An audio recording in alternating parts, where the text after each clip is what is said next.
All right, so I found 10 unique side hustles you can do to earn money in 2023, and I'm gonna be giving you examples and how to get started on these. And these are all relatively easy and they cost $0 to get started. And the first one on the list is going to be Airtasker. So Airtasker is an online platform that connects people who need tasks done with people who have the skills to do them. And this could be anything from home cleaning to deliveries to marketing and design. And one of my favorite side hustles you can do on this website is moving. And this is something I did when I was young, and there were times where I actually made over $100 per hour. And you can expect to make at the very least $35 an hour doing this side hustle. And basically what you do is you literally just help people move things from point A to point B. Now you might be thinking you need a truck or you need a van or something along those lines. And yes, those things do help. But once you've booked the task, a lot of the time you can actually just go ahead and rent a truck. And this is something you can do for just a little bit of extra money on the side whenever you have some free time, or it's something you can turn into a full-time business. So overall, I'm gonna give this one a 9 out of 10 opportunity score. It's one of my favorite side hustles that you can do in person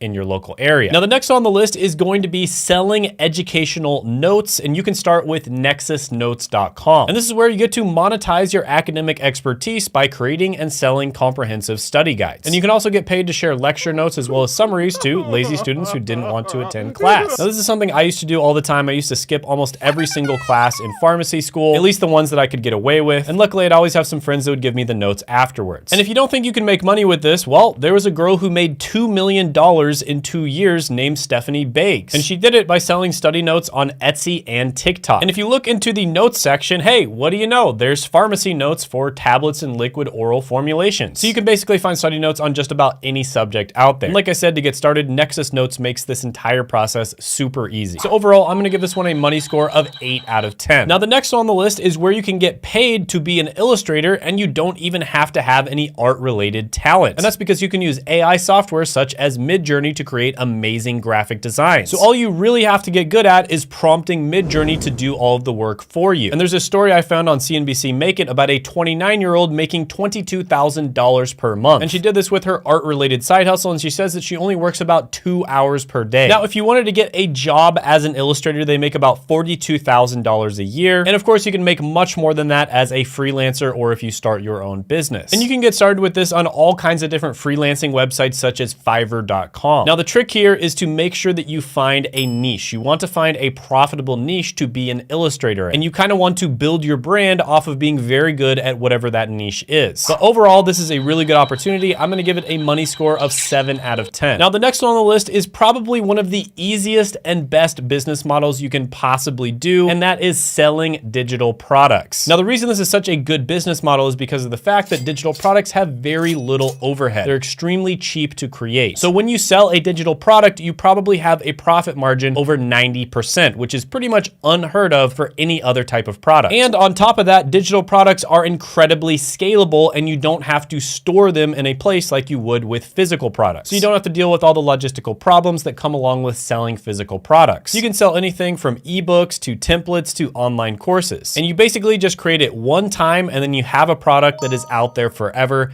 getting sales for you passively. So for instance, I have a product that I created like 2.5 years ago and I don't even market it and it still passively gets sales. So my best advice on this one is to start off by selling a super cheap product. Just try to make your first dollar online. So make some kind of ebook or a template or a checklist, something along those lines, and sell it for $1. Once you get a few sales at $1, move up to $10, make something else and sell it for $10, then move up to like $50 or $100 and so on. And by doing this, first of all, you'll figure out what people actually want to buy and you will get the ball rolling. You'll get started. So overall, I'm gonna give this one a 10 out of 10 money score. One of the absolute best business models out there. Now, the next one on the list might be great for you if you're a fan of podcasts, and that's going to be a podcast project manager. And this is something that a bunch of people out there are making really good money from. There's a lot of different ways that you can make money from this. For instance, you can help people set up their podcasts, dealing with all of the audio and the interface and making sure that cameras switch when person A is talking or it switches when person B is talking. That isn't super easy to set up. So a lot of the time people will hire experts to set it up for them. And there's also other jobs related to podcasts, such as clipping up all of the different podcast clips. There is just a lot of ways to make money when it comes to podcasts. And if you wanted to work a job, there are podcast manager jobs that post that pay about $40 an hour. But there's also a bunch of different freelance and service related businesses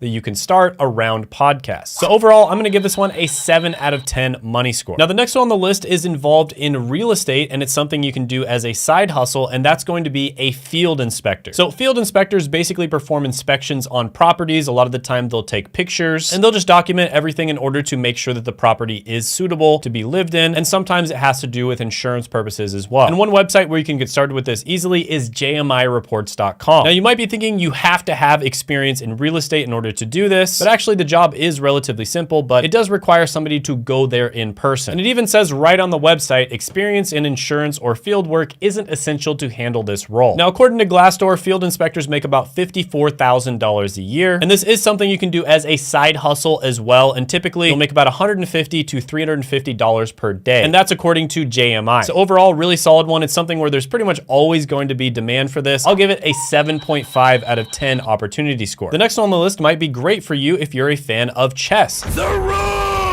And that is becoming a professional chess coach. So chess is something that I did play when I was younger, but I got back into it the last few years when the Queen's Gambit came out on Netflix, and chess basically just exploded in popularity. Now, one thing I noticed is I wasn't actually getting better watching some of the best players out there make content, because they're just so much better than everyone else that it's like, it doesn't really help you when they explain things. Instead, the channels that I found I had the most success with when it comes to getting better were channels with lower rated coaches. And there are chess coaches out there such as Gotham Chess, which is Levy Rosman, who are estimated to make over $10 million a year. And the funny thing is, you can actually make more money as a chess coach or a chess content creator than being a chess player. Most professional chess players do not make good money at all. So hopefully that changes in the future, but until then, you can make money as a chess coach. So you can make money selling openings courses, you can sell affiliate products such as chess trainers, or you can sell one-on-one coaching slots. So overall, I'm gonna give chess coach and also just game coaching in general a 7 out of 10 opportunity score. The next one on the list combines real estate with artistic ability, and that is taking property photos. So basically, you're gonna be taking the photos that go up on real estate listings. And this can be extremely profitable, especially, again, if you pick a niche. So for instance, if you specialize in taking luxury property photos, that's gonna pay more than just your typical property photos. So typically you get paid $55 to $65 per hour, but if you take luxury property photos, you make about $180 to $200 per hour. And for commercial real estate photography, you can make up to $400 per hour. And an easy way to get started with this is using proxypics.com. You can also contact local real estate agents, advertise your services on Craigslist or Facebook Marketplace. So overall, I'll give this one a 7.5 out of 10 money score. The next on the list is going to be for my 20% of the audience out there, which is women, and that is going to be a beauty service provider. And this is basically where you help people to apply makeup, and you also might help them with their outfits as well. And you'd be doing this for events such as weddings. You could also do hairstyling, nail art, etc. And nail salons, for instance, are extremely profitable. Now, as a beauty stylist, you would make about $19 an hour. That's in a job, but you can make much more than that as a freelancer or if you start your own business. So overall, this is one of those niches where there's always going to be tons of money. Some of the highest paid YouTubers, for instance, are in the beauty niche. So the money is basically there for the taking. You just have to start a business and provide a good service. Overall, I'm going to give this one a money score of 8.5 out of 10. So the next one on the list is going to be a party entertainer. So this could be anything from running a trivia night all the way to being a children entertainer and like dressing up like a clown. And there's actually a ton of money in this. So for instance, I used to know somebody who would dress up and go sing to people on their birthday. So tons of people in the community would actually hire this person to usually go to somebody's work. They would usually have a present, they would be dressed up, and they would sing them happy birthday. And they would get paid $300 every single time they did that. So this is definitely more of a side hustle. It would be kind of hard to turn this into a full-time business. And it's also one where you definitely want to find the right niche and market yourself in the correct way. So for instance, if you're really good at singing, that would be the thing that you'd probably do. So you could work as a karaoke host at weddings, for instance. But yeah, this can be a pretty solid one. I'll give it a 6.5 out of 10 opportunity score. Now, if you haven't checked it out already, I did make a side hustle tier list where I ranked a bunch of different side hustles from S tier, which is the best, to F tier, which is the worst. And you can check that out by clicking right here.